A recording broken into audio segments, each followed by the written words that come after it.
on a deep spiritual level, to serve others is to serve oneself, and to serve oneself is to serve others. When people are self-absorbed, it's basically because their glands are calcified. And that's the core of spiritual self-development, is the decalcification, the unblocking of the energetic glands, and the unifying, opening of the energetic blockages inside the mind and the spine. When the glands are cleared, when the crust, that thick crust, is cracked and released, the correct word, I feel, is a binomial term, and it's universal integration. Because when we integrate with the reality of unity of all things in the universe, the end result is that we become more happy, we're more present, we can accept the hardships of our life as auspicious challenges. We don't let them blanket us down, we don't give in, we don't lose hope. And that's the purpose of the ceremonial life, is to help us with universal integration.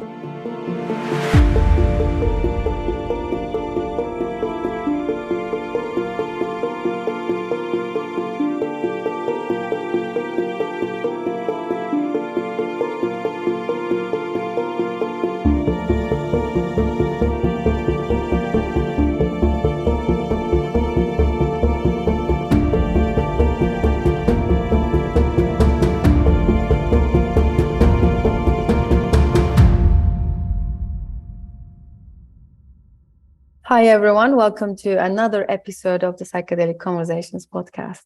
Today with me, I have Jonathon Miller Weisberger. Is that how I pronounce it? Welcome, Jonathon. It's so great to have you with us. Well, thank you so much, Susan. It's great to be with you and your community. Oh, it's our pleasure to have you. And it's going to be a great conversation from what I see that you've been doing in the world, in the medicine world. Just to give a quick context to our listeners, if that's okay, I'd like to say a few words about you and your background. Please. You are the author of Rainforest Medicine, Preserving Indigenous Science and Biological Diversity in the Upper Amazon. You are also a musician, ethnobotanist, and a facilitator for 3 decades. And you live between Ecuador and Costa Rica. Mm-hmm. And just also so our listeners can connect with you, how did you come into this work? What was the driving force? I was raised in Ecuador. And when I was 11, and then again, I think about 13 or 14 years old, I was a little bit fortunate because I was able to get all my yayas out at a young age. Back then, Ecuador was pretty much free for all, not anymore. But so I was a little crazy, probably a little crazier than most parents would like feel comfortable with their children being.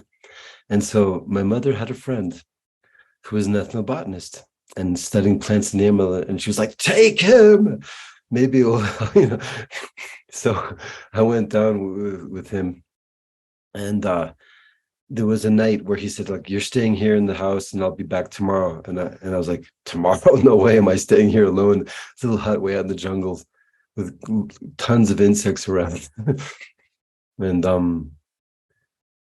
so he's like, "No, you're staying here." And I was like, "No, I'm not." He's like, "You're staying." And then so I thought, okay, we'll see if I'm staying or not.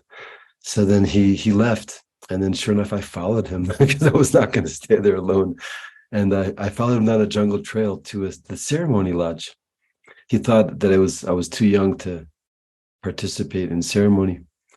And once you get to the ceremony lodge in the traditional context, you can't leave because they believe that the energy of the medicine goes out after the person. So just recently, I'll just jump up from when I was 11 to 2 weeks ago. We were down in the Amazon visiting the Sequoia, good-hearted Sequoia elders, the great-hearted Sequoia elders. And we had a gentleman from Russia participating, and I'll get back to this later, but we got to the ceremony and he was like, "Jonathan, I don't know why, but I got to leave. I can't drink."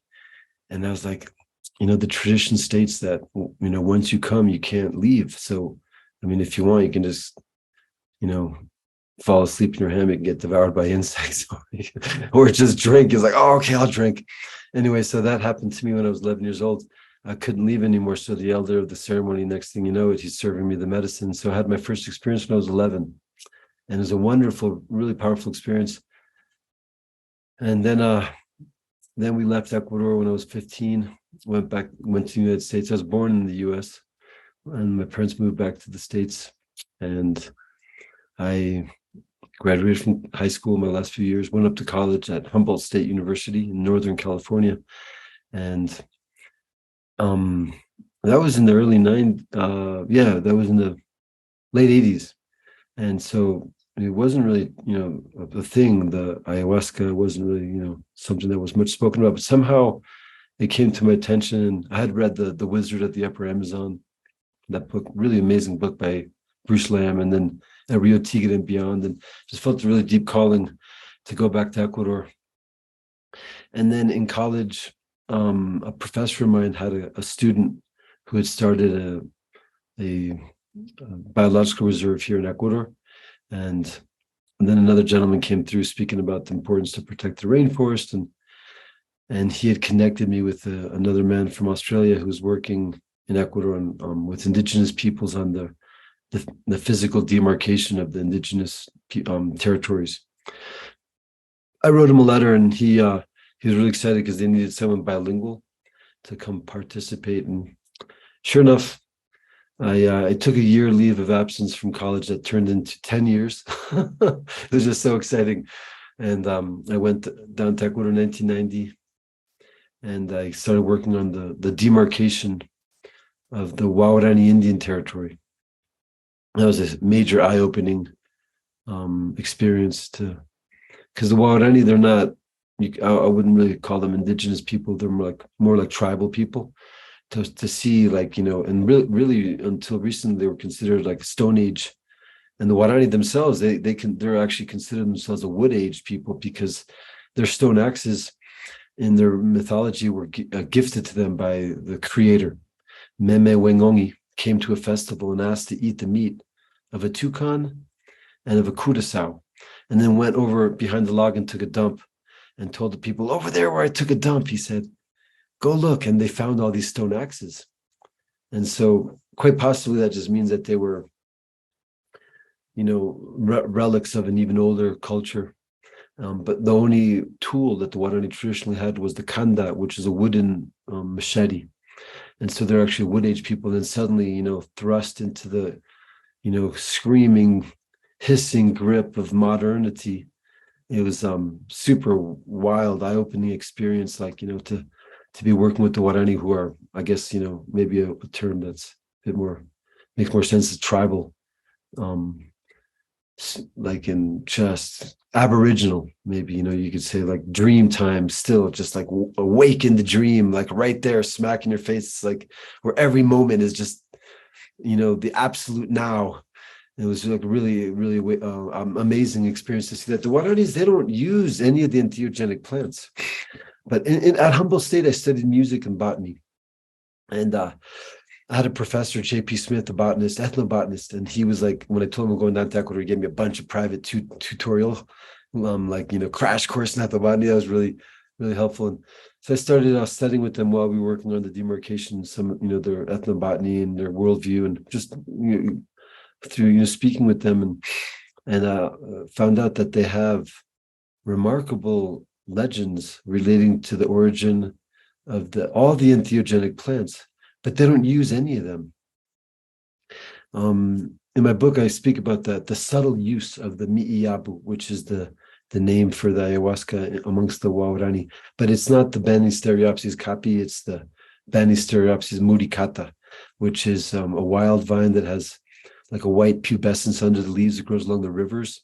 And there's some really fascinating uses for this plant. So they recognize the power of the spirit. I published an article actually about the origin of the mi'iyabu in Luis Eduardo Luna and Stephen White edited a book. I think it was called Ayahuasca Reader.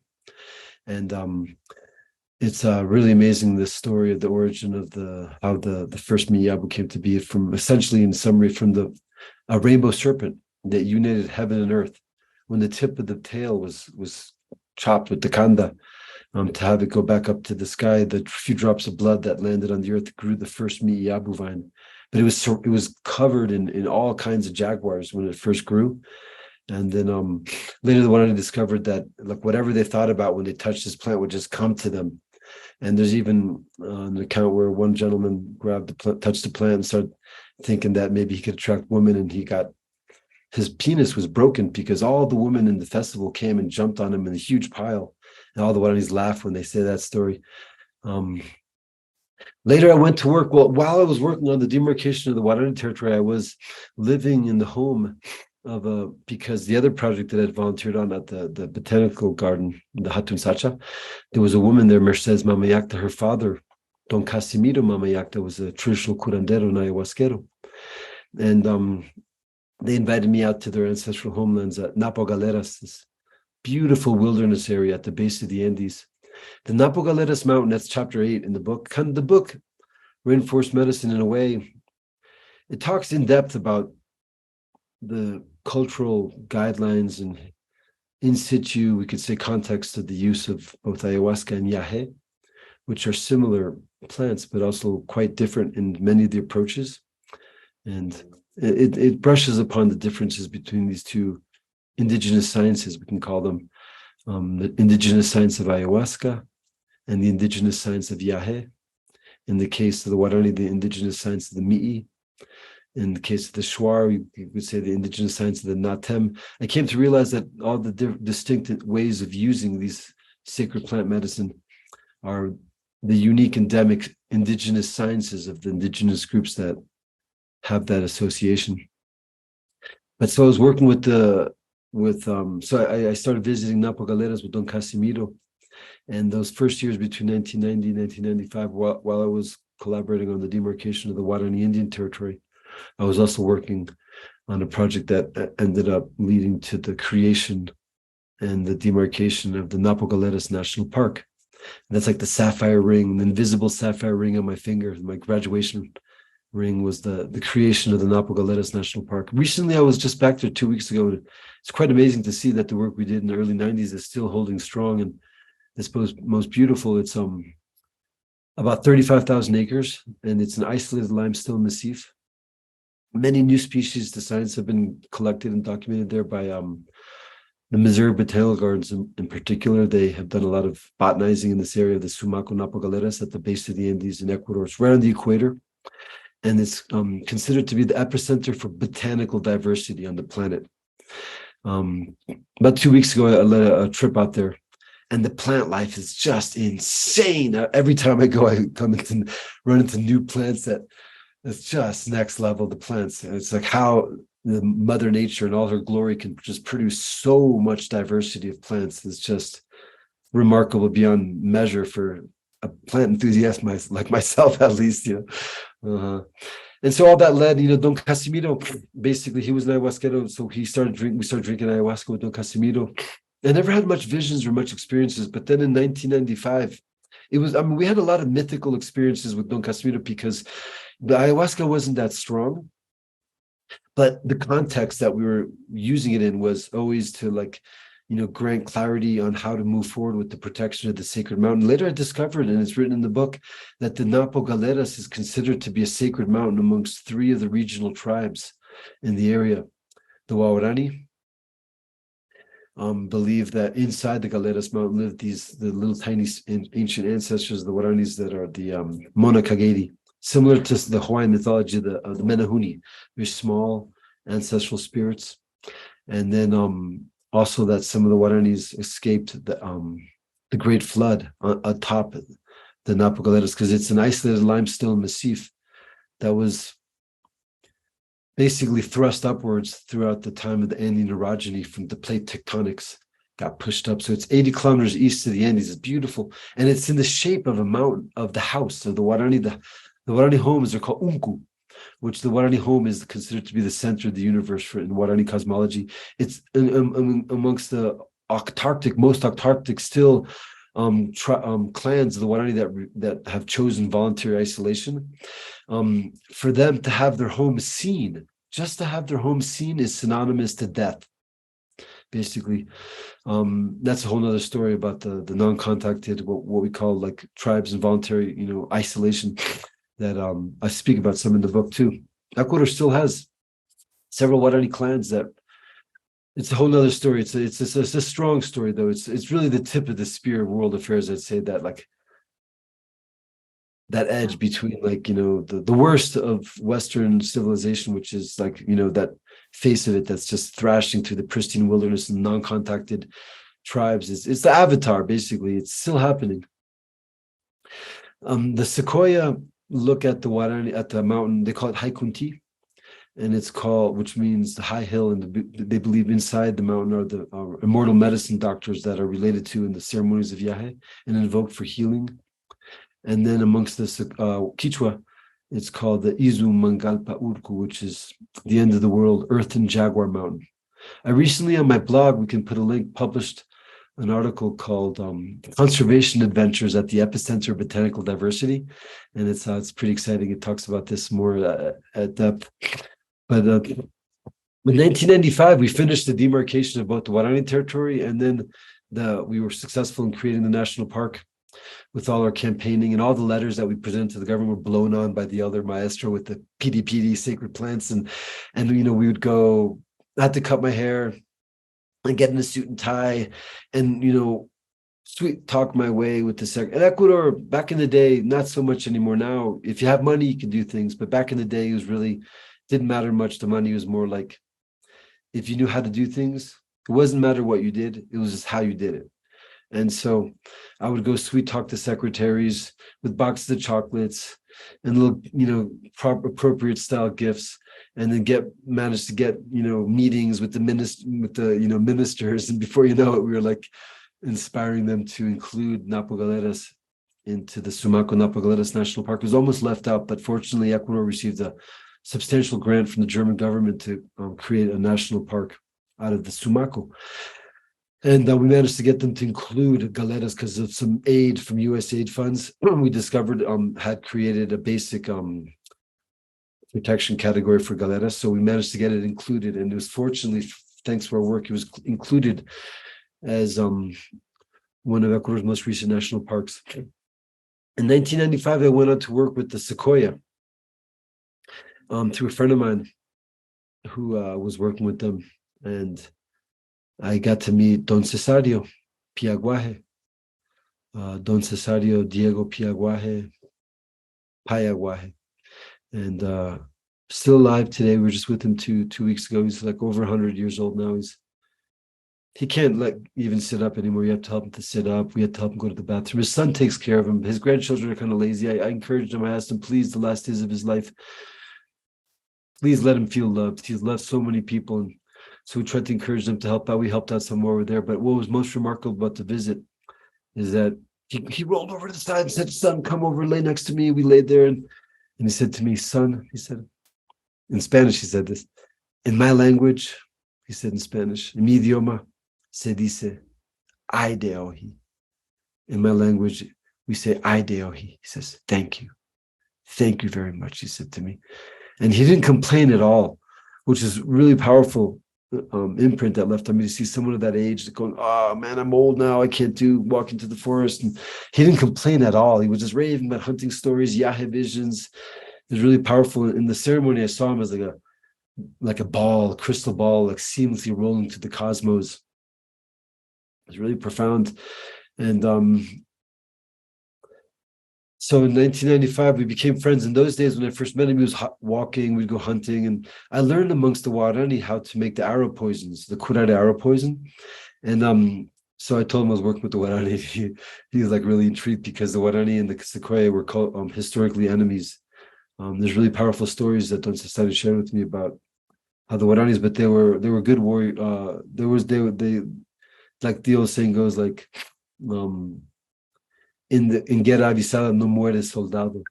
In a war that's where there's forth knowledge of no soldiers die, is the old saying. So the Guaranis, before they would attack the Sequoias, they would send a macaw over their village that would, in the middle of the air, like reach back and pluck its tail feathers out and throw blood spotted tail feathers onto the villages, and then they would give them advance not warning. Then they all flee into the forest and disappear, and then avoid being speared to death, basically. So, and then there's a lot of culture related to the intertribal warfare. But then in like 1930s, there was a marriage between the Sequoia and the Guarani, and so they made peace, and they've been at peace ever since amongst each other since the 1930s. So Society was really like super interested in Guarani culture, and he wanted to know more about it. And so I told him that I learned how to make the arrow poisons. And he couldn't believe it. I was like, you know how to make arrow poison? Let's make him. I was like, so we went out and we made the arrow poison. We fasted all day. We made it just how I'd learned by old Master Wepe.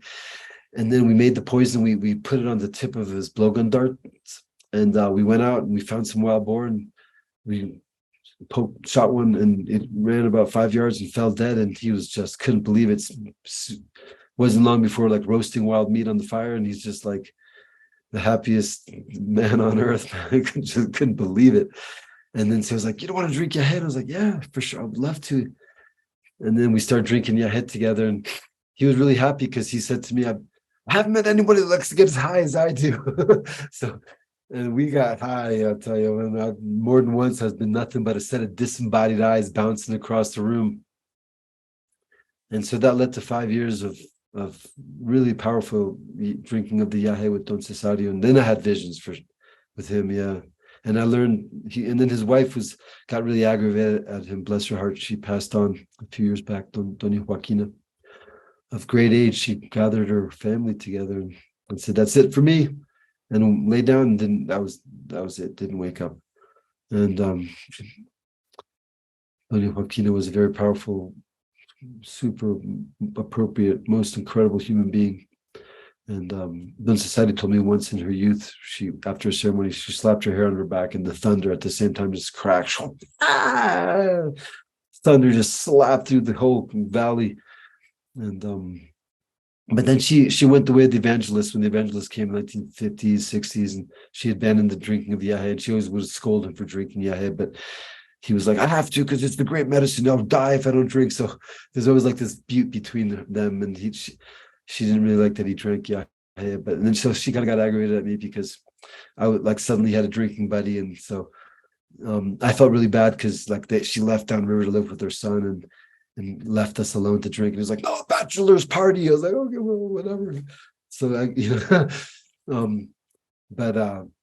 Wow. Then she said to him, like, if you're gonna drink Yahe with him, you can't just show him halfway. You have to show him complete. So, and then he asked me, why do you want to drink? And I said, well, I'm really concerned about people, and I'd love to learn to help people more. And it seems like a good thing, to be able to help people. And he's like, that's a great response. And so we started drinking, and he took a lot of time and care to share with me the vast body of the traditional wisdom related to the medicine of Yahe and the ceremony of Yahe. And in particular, I was the chef, the Yahe cook, and when you do things wrong, oftentimes the shaman has a headache all night, but he tells you, son, like you took off your tunic, right? Because you were hot. And I was like, yeah, I did. He's like, but he's not with me. I'm cooking out in the forest alone. And then he's like, so everything you do wrong, he would know. And then like once, so he'd get a headache, or he wouldn't sing all night when the Yahe is not well prepared. But when it's well prepared, minutes after drinking, he just reaches his hands up into the sky and opens, and the entirety of all the pinta that just cascades down. You're hanging out with the celestial grasshoppers, people, and so I learned to cook the Yahe, because that's how the way you learn to cook when when you're when the master's your guinea pig. It's kind of a hardcore reality, because then you cook it wrong and the poor master suffers all night. You feel so bad that you want to keep getting it right until you finally refine it down to get to an exact, precise science that's like extremely well prepared medicine that's capable of basically inspecting the innermost vibrations of mind at the least, and at the most like ushering in the absolute reality of the totality of the now expressed through the reality of the celestial people, the always new divine immortals, which is the purpose of the drinking of Yahe, to meet them, to understand the universal subtle law. Mm-hmm. That's so powerful. Jonathon, thank you so much for taking us on a on a ride in a history and really telling us all these beautiful stories before ayahuasca became so popular. Now it is only drunk by the Western people for healing and trauma healing and all kinds of other, purposes. And it's becoming so popular. And, almost everyone is discovering ayahuasca or yahe in some way, and they want to experience it, and they travel miles and miles out into the, Costa Rica or the Peru or Brazil, anywhere that this medicine is served. And of course, it comes with so much implications and danger, and it can also be detrimental for the Westerners who are just looking for a quick fix without understanding the whole body of the history, the science that you talk about. So that's why I really deeply appreciate your stories. These are the kind of things that we need to bring to the more public domain so that people can understand. It is not about just sitting with the medicine one night and expecting miracles.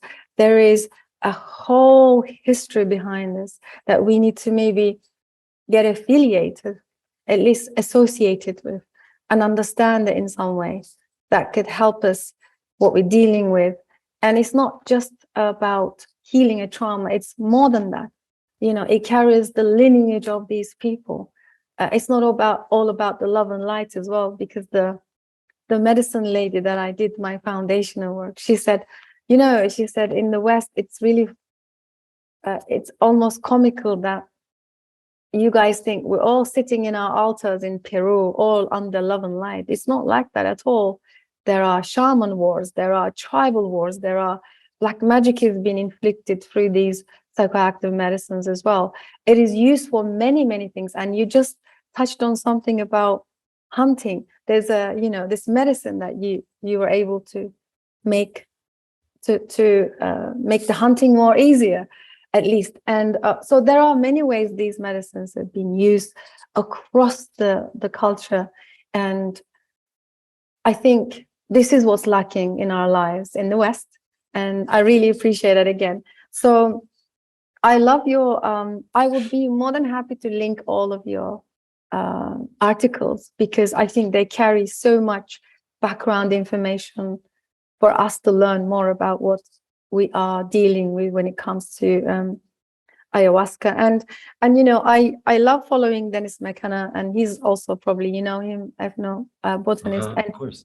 he talks about, ayahuasca being just, there is over 170 different species and different plants that can give similar effects to ayahuasca that we don't even know much about. So I really understand that. And I think fixating into just one plant and just taking for our own healing and for our betterment, I think is kind of unfair from what I understand. And coming back to your article, I looked through, and it was every paragraph I would love to have a conversation about, but I know we're limited in our time. So even the title is very controversial, The Precarious Nature of Ayahuasca. So maybe you could just kind of walk us through an overview of what inspired you to write this, and what is the message that you would like to share about this? Oh, thank you. Well, the thing is that the ayahuasca it has a precarious nature. And what most people don't realize is that actually preconditioned in the ayahuasca is the precarious nature, preconditioned. The auspicious, felicitous nature of it that allows for a felicitous denouement, a felicitous end result, is actually insubstantial. And so there's a lot of basic education that needs to happen, which we can call the guidelines. And the guidelines must be understood so that it can be used for the proper intention that it was originally gifted to the first peoples for. The divine immortals, like gifted or mythic beings in some cases, as the story of the Quichua that say that it came from the heart of the Shiu Amarun, the fertility boa of the earth. And when it was slain by the seven-headed boa, the Atacapia, the boa of chaos and disintegration, the Shiu Amaruns brought forth many plants.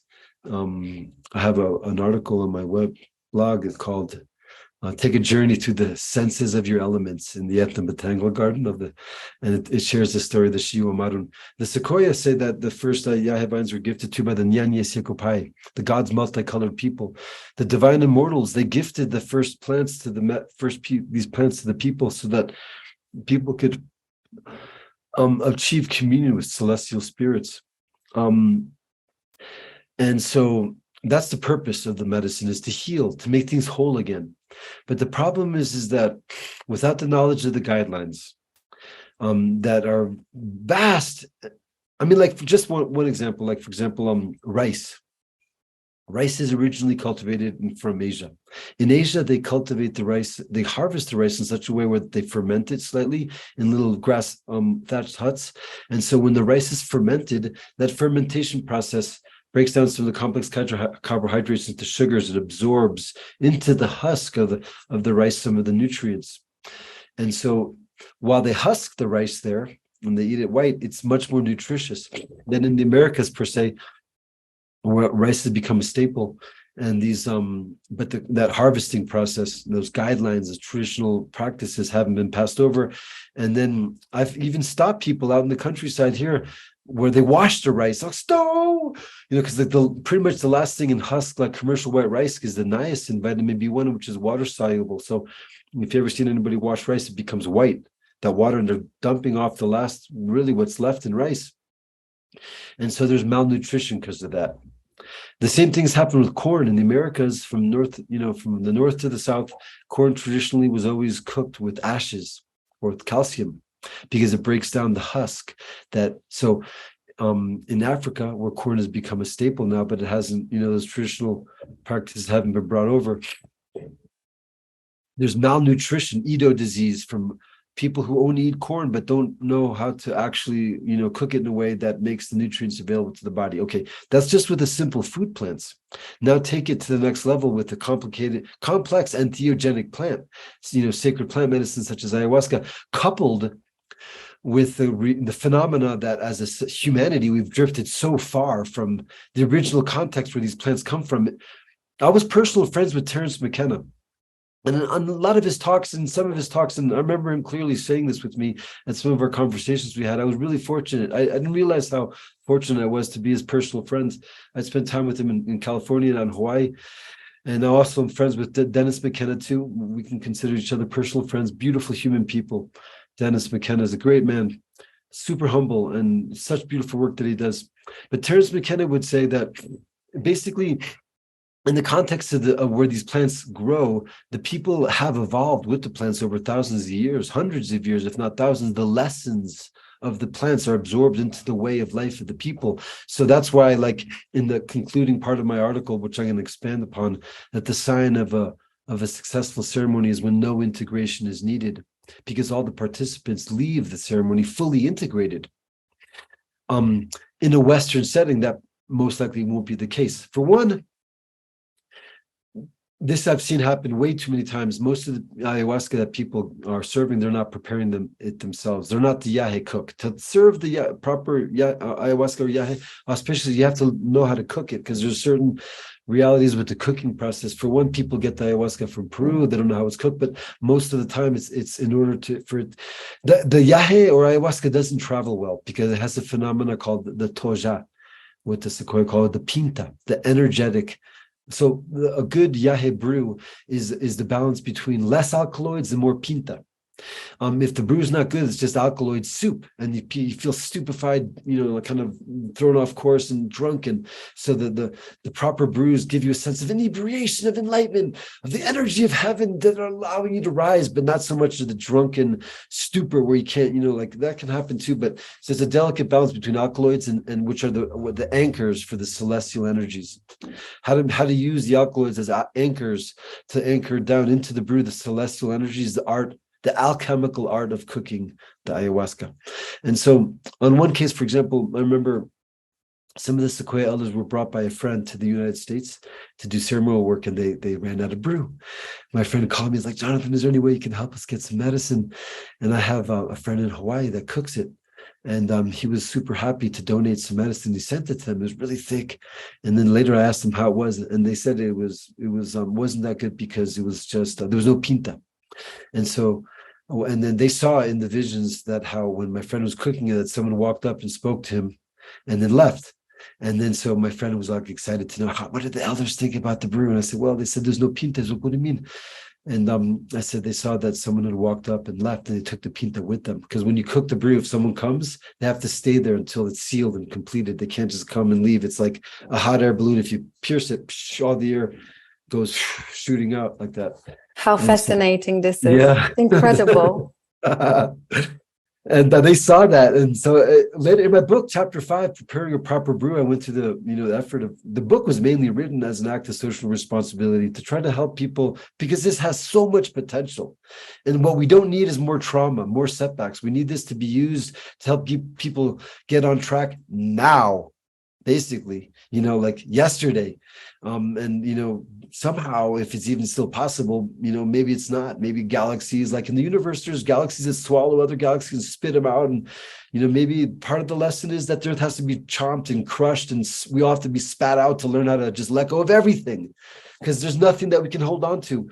It's just so, but that's another philosophical term of conversation. But why? Because if you're only in Ecuador, the Amazon getting thrashed by transnational oil companies, you wonder what the hell's going on, but it's everywhere. It's the planet over. There must be some galactic lesson for us, for all of us in this, no matter how painful to see what's happening on the planet. But that doesn't justify just surrendering to we have to still somehow, be part of ameliorating life on Earth, of helping, be guideposts to steer things back onto a good track, being good examples, to help, usher in this term of sustainability. Unfortunately, now you cannot really even be part of any cause, because almost all causes are completely co-opted. So, but still, that doesn't mean we can't at least smile or help a little old lady cross the street. Whatever we can do to make every day a nice day is really a beautiful thing. And that's what brings joy.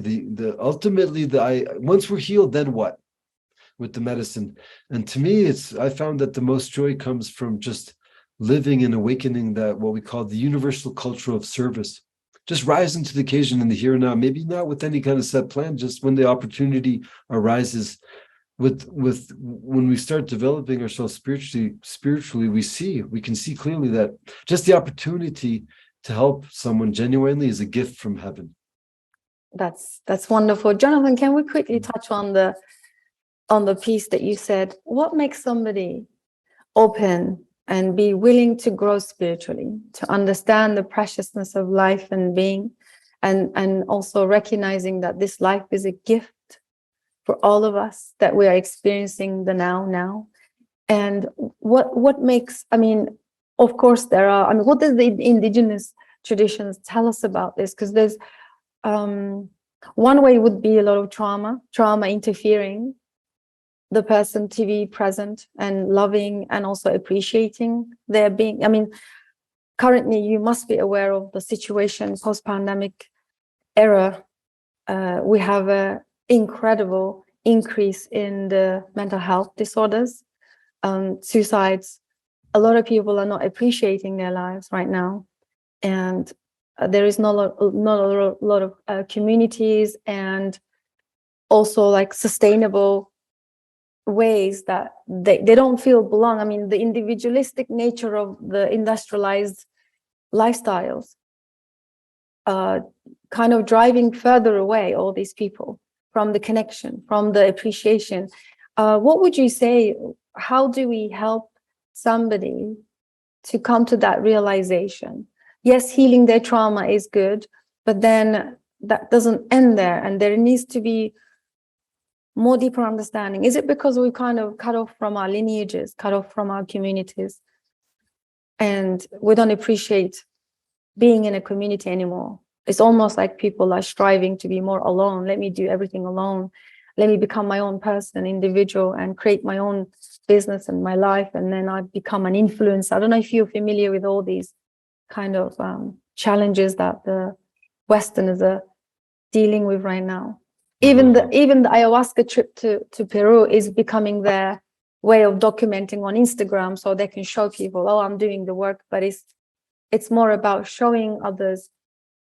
They just want more credibility rather than actually fully giving into the work. Yeah, no, that's a powerful topic. I'd love to share a little bit of insights into that. But just before going that, allow me to finish one thing I was going to say earlier. So, Sure. yeah, basically, so this the problem with the precarious nature of ayahuasca is that sometimes if the medicine is too strong, like this thick kind of honey style ayahuasca, that's used only for graduation ceremonies, and then also in the traditional context, the ayahuasca wasn't even drunk by the person who was sick. And the maestro wouldn't drink the ayahuasca until many, many months of doing dieta. Then they would drink. So there's great amounts of preparation. Now people rush into it too soon. They drink too thick. They don't follow the guidelines. So what happens is it brings all the splintered phenomena of our broken humanity just straight flash into their face, and then just people lose it. Basically, I've heard way too many stories of ayahuasca ceremonies going haywire. A friend of mine recently told me, he's a life coach, coaching a woman who came out of an ayahuasca ceremony and just basically lost all the will to live. So that's not the purpose of ayahuasca. Yeah, once if they can get, that's where integration is necessary. But I'm not sure if integration is the right word, because integration, I look at it as something coming together. But what needs to come together? We have to. There's self-reflection that is caused by hard ayahuasca experiences and hardships after the experiences. So it's more like, and that goes to your question. I don't see it as integration. I see it more as a release and as contemplation. They say that through self-reflection, the mind is purified. So we have to rectify our way of being. We have to crack the crust of addictions, of dependencies, of preconditioning, of all the wrong things we've done, of accumulated karmas. A lot of people don't even know they're doing wrong. They're living their lifestyle, and it's not in a. How does the ayahuasca experience relate to a New York stockbroker?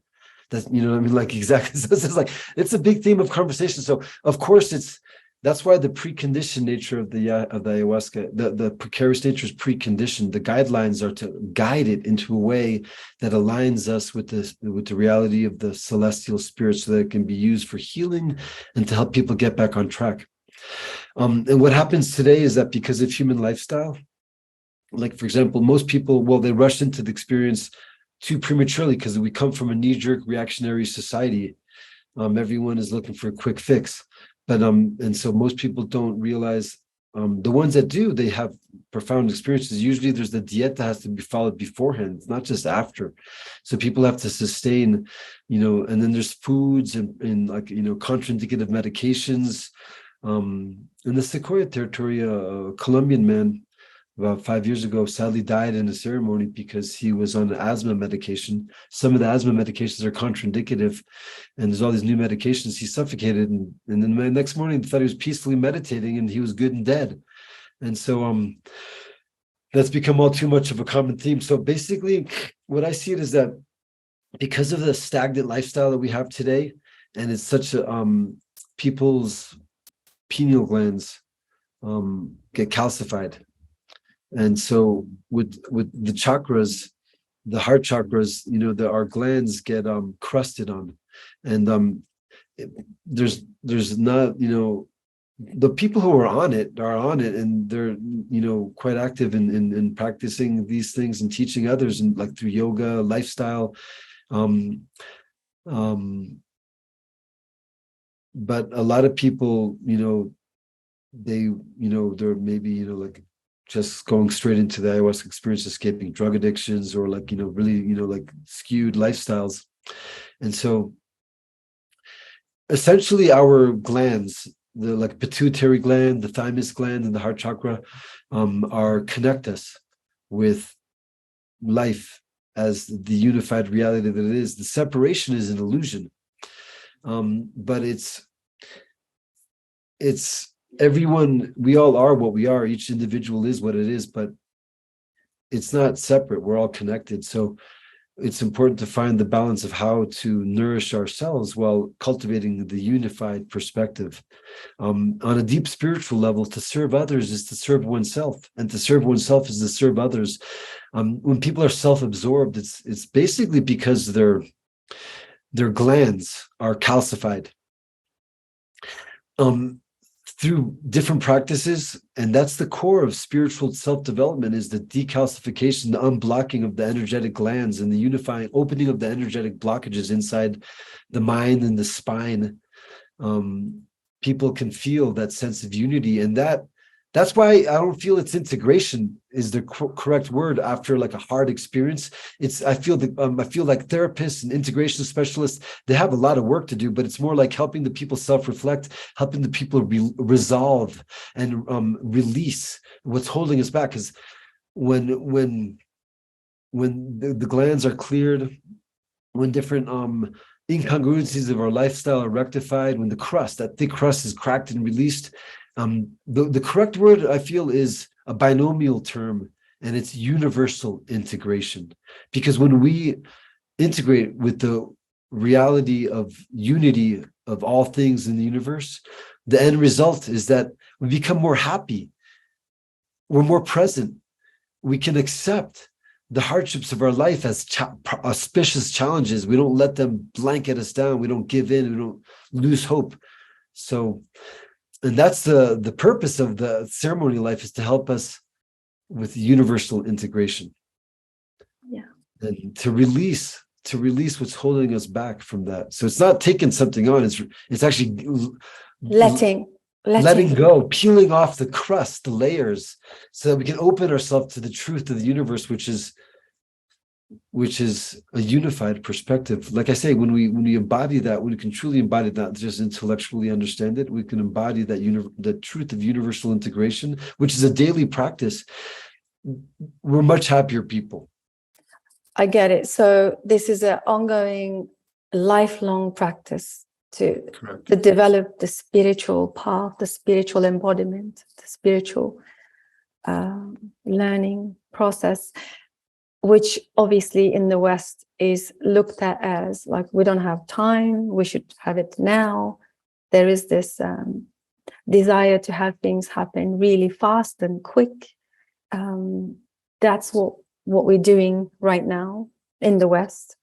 And also the integration process. So the integration process, from what I understand, you're saying not so much about adding more layers of to do on the list, like checklist. That kind of looks like a band-aid, but rather actually let go and release the incongruent ways of living.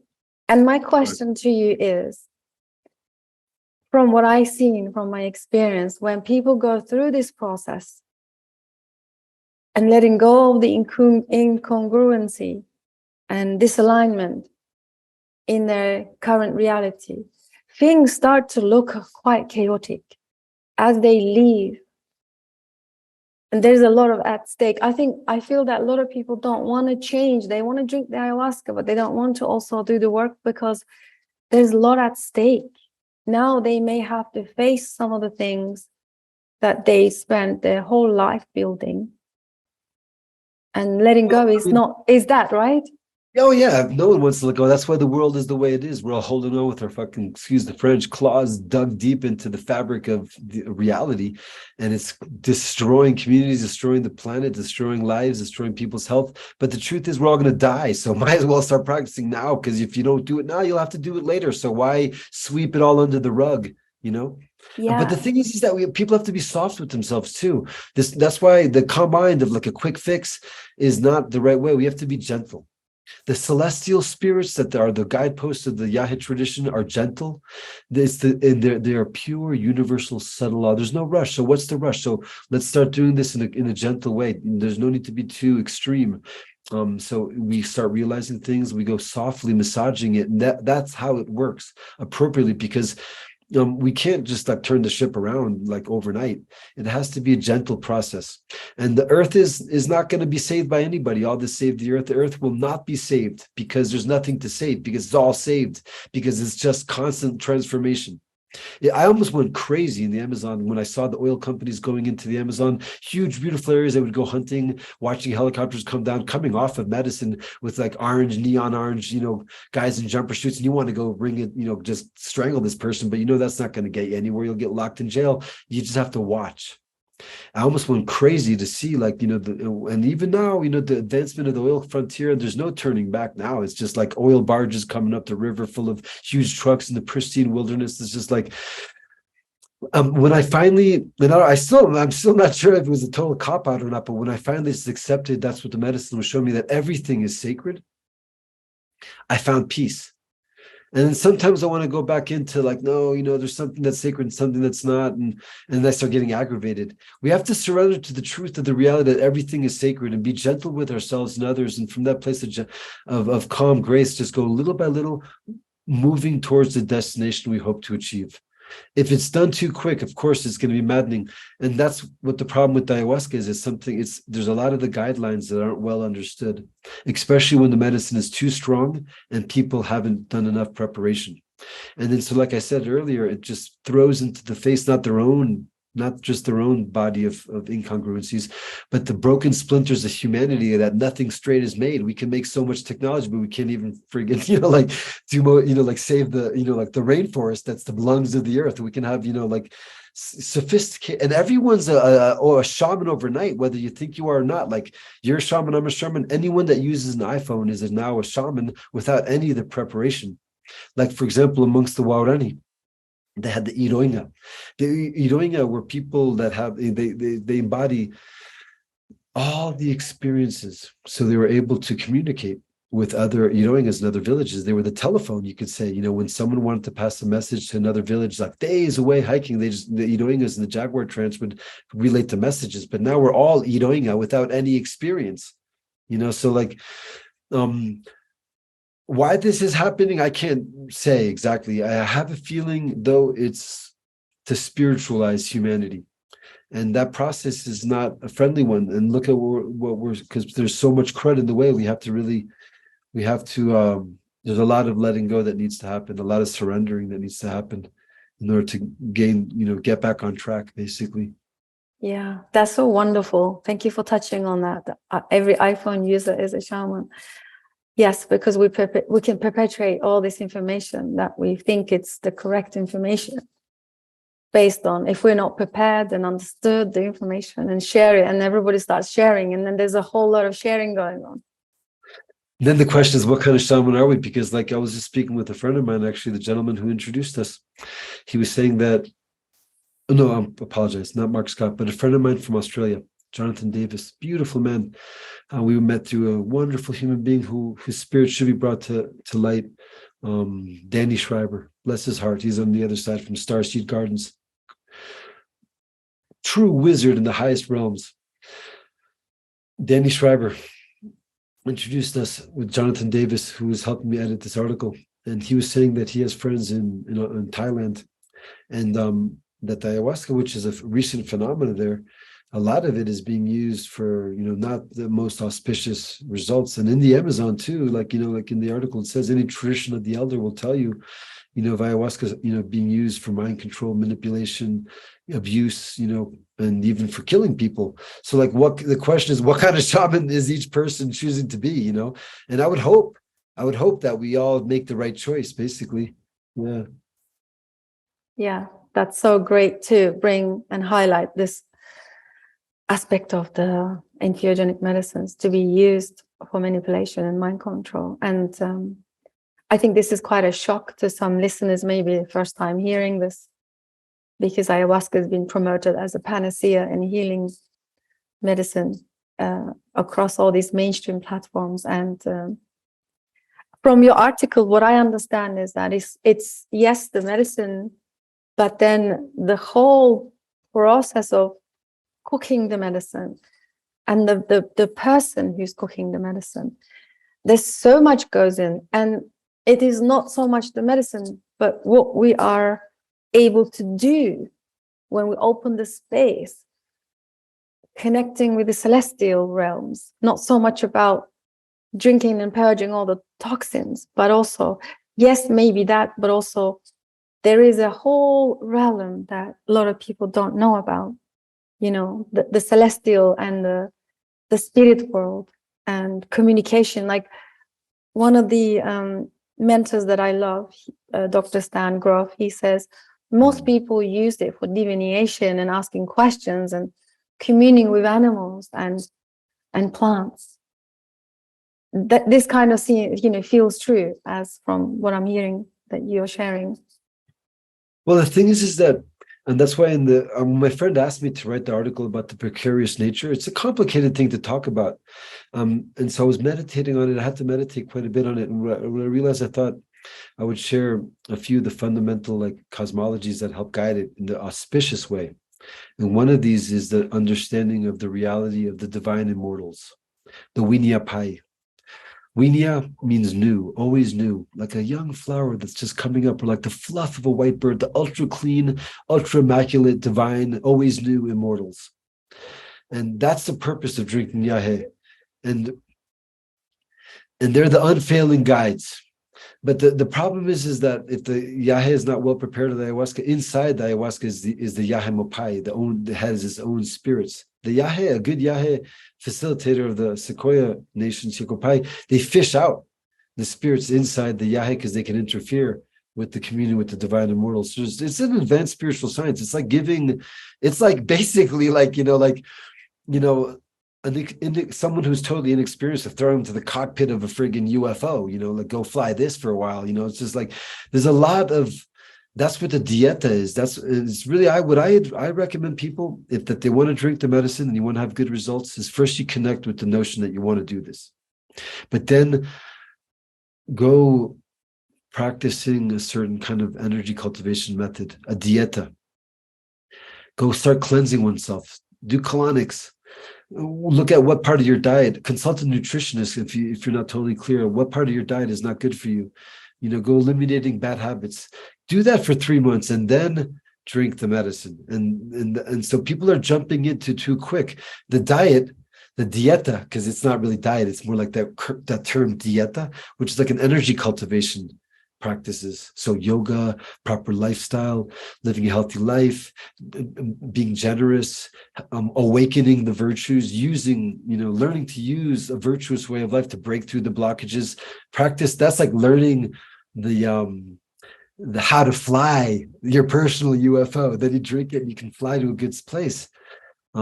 Otherwise, be prepared. Most people, we're going to hear about this more and more, will have basically a crash course. It's like, Humpty Dumpty that fell off the wall, all the king's horses and all the king's men, they couldn't put Humpty Dumpty back together again.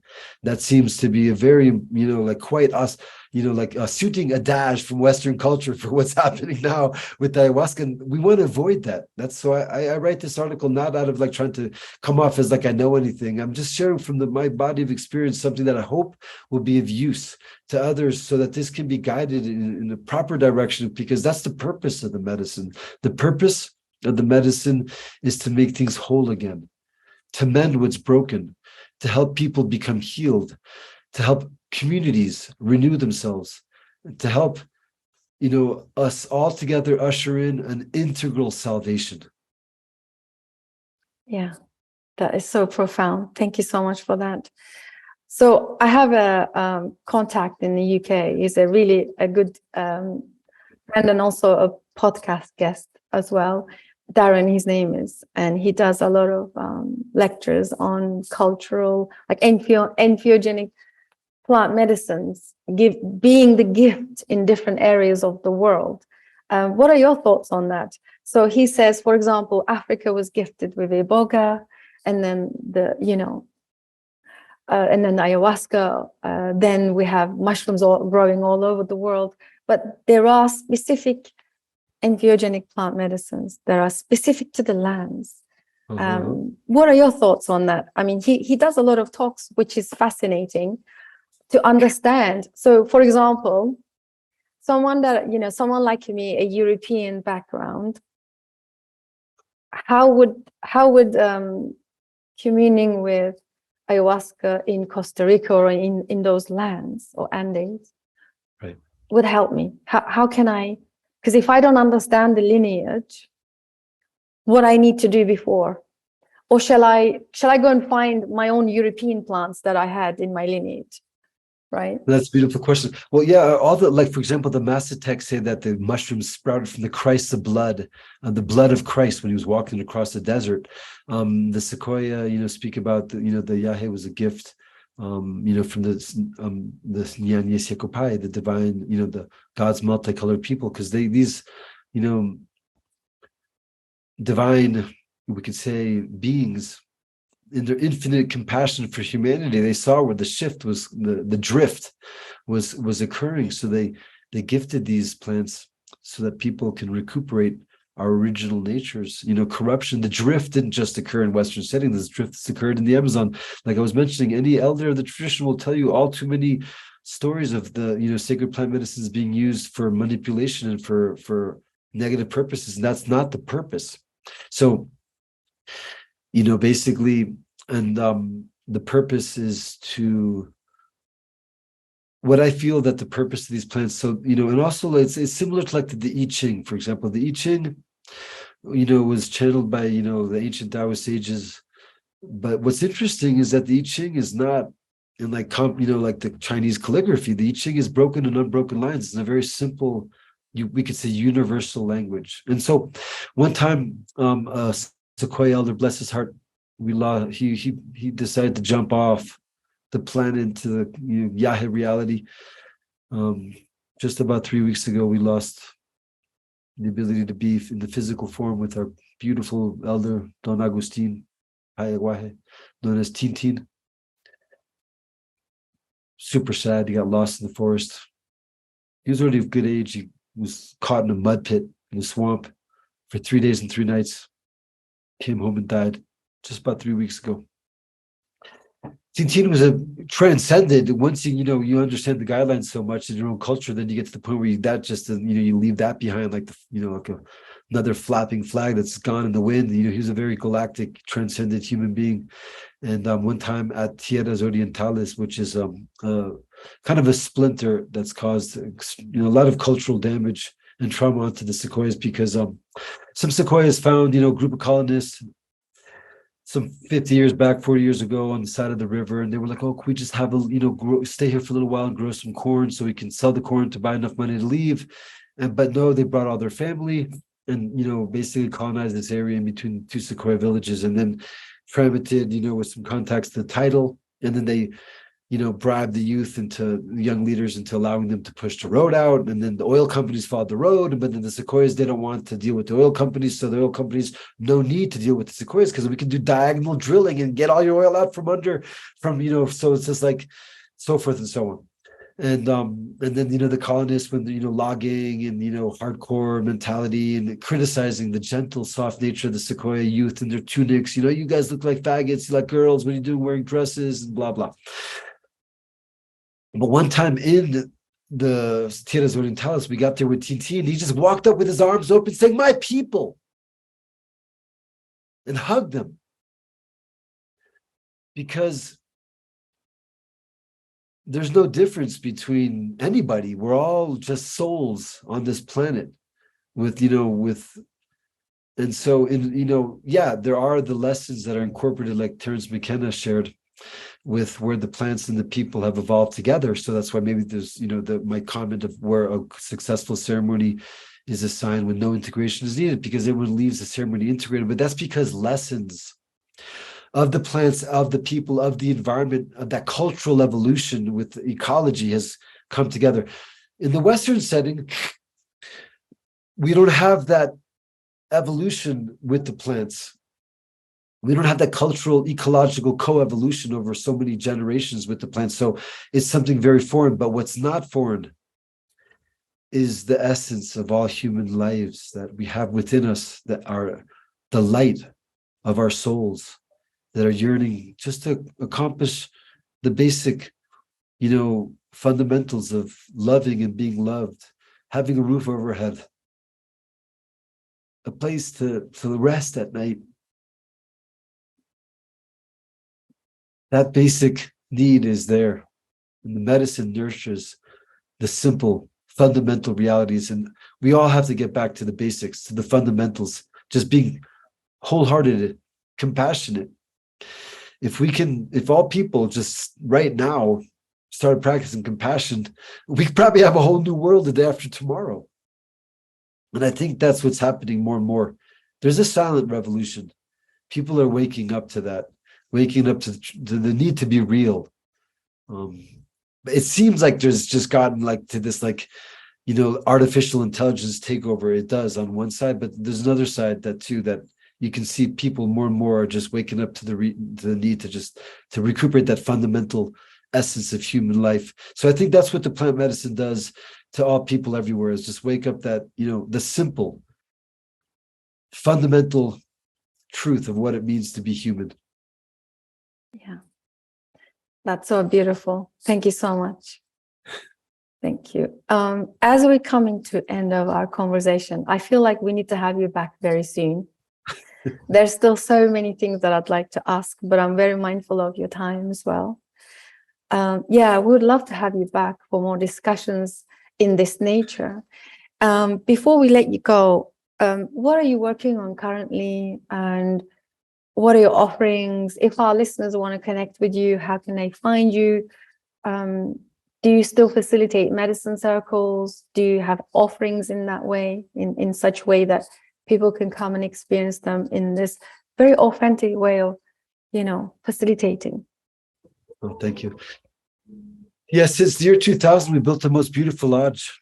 We haven't spoken about that yet. It's called Ocean Forest Eco Lodge. Mm-hmm. And it's located on the Osa Peninsula in Costa Rica.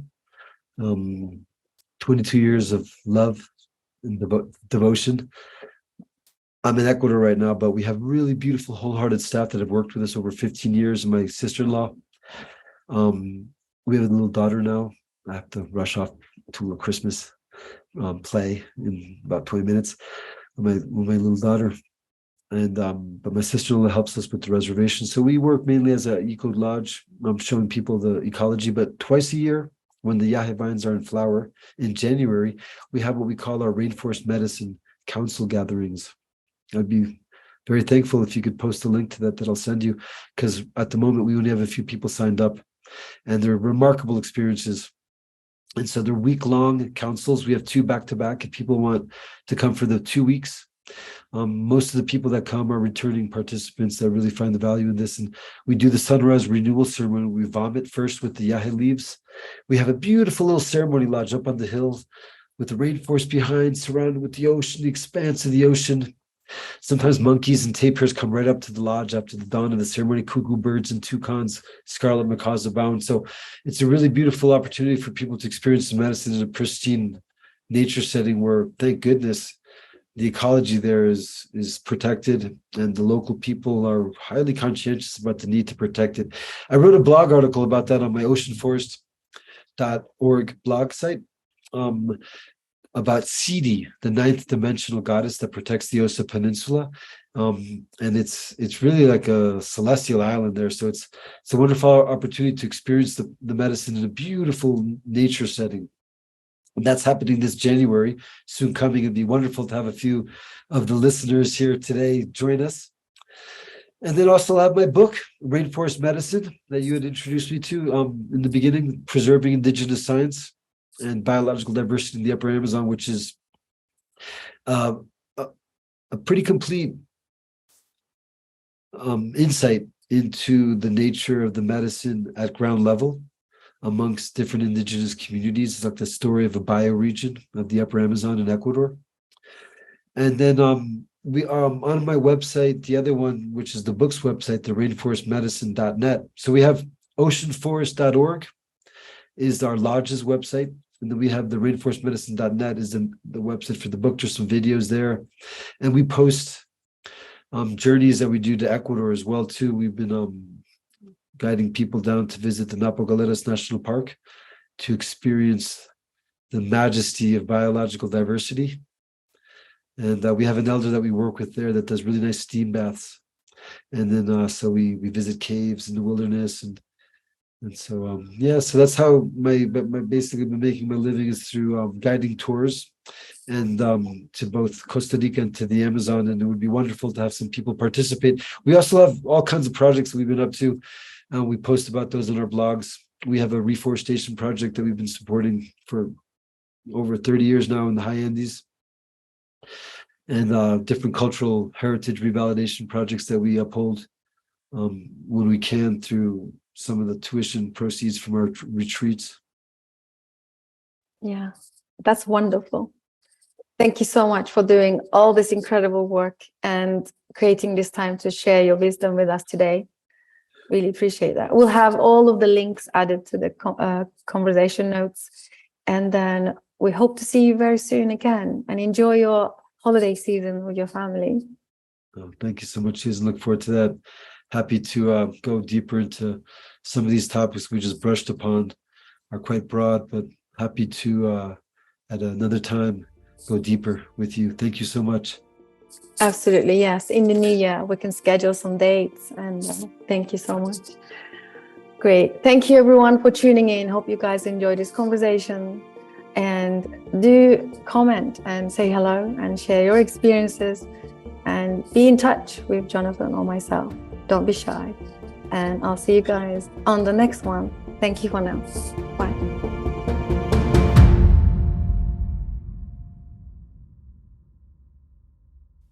Thank you so much for joining us. Psychedelic Conversations Podcast is designed to educate, inform, and expand awareness. For more information, please head over to psychedelic-conversations.com. You can also share with your friends or leave a review so that we can reach more people. You can also join us in our private Facebook group to keep the conversation going. This show is for information purposes only, and it is not intended to provide mental health or medical advice. Thanks for listening.